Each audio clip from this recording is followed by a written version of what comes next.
My name's Scott Mannix. I'm 39 years old. I'm happily married to my beautiful wife for the past 13 years and have two wonderful kids. Georgia, who's 12, who cares about me all the time, is the worrier of the family, makes sure everything's going well, everything's in place. And Bailey, my son, who's 9, who doesn't have a care in the world. Nothing's gonna worry him. He's gonna be there, your right hand man. My best friend, my mate for life.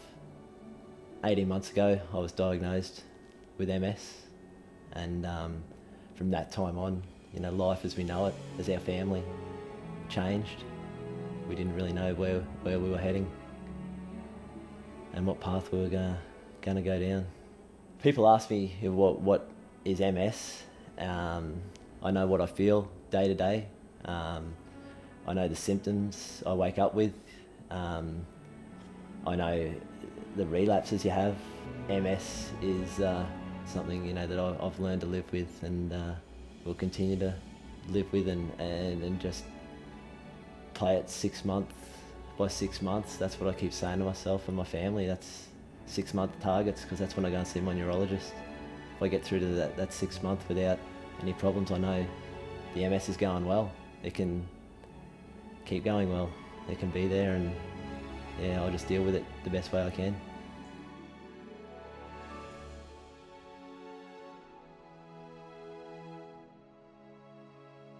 It was a pretty lonely sort of feeling. I was talking to Danny on the phone, and she knew that she had to come in, so it got to the stage of where I felt really alone, and I needed her to come and be with me. So it was quite hard and quite difficult. Just to see him deteriorate so fast, to go from being so able-bodied and so fit and healthy, and then to see him struggle to walk, to get out of bed, to wash himself. I just remembered looking out the window one day, and he had tried to walk up the driveway, and he lost his footing and fell. And I didn't want to rush out there, because I thought he doesn't want me there picking him up, or maybe he does, I don't know. And the kids saw it, and Bay's just like, "Oh, Mum, Dad's just fallen." I'm like, it's okay, he's fine. And he got up, and so just to see him go from what he was to having that relapse, and that was a shock to see that this is how our life could one day end up.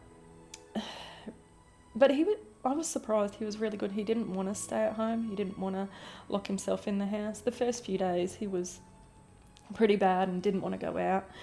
But then, he would go up to school and pick the kids up, and he would have a walking stick, and the relapse took it out of him, but he still was quite happy to go out and face the public and explain what had happened, and so that took a lot of courage.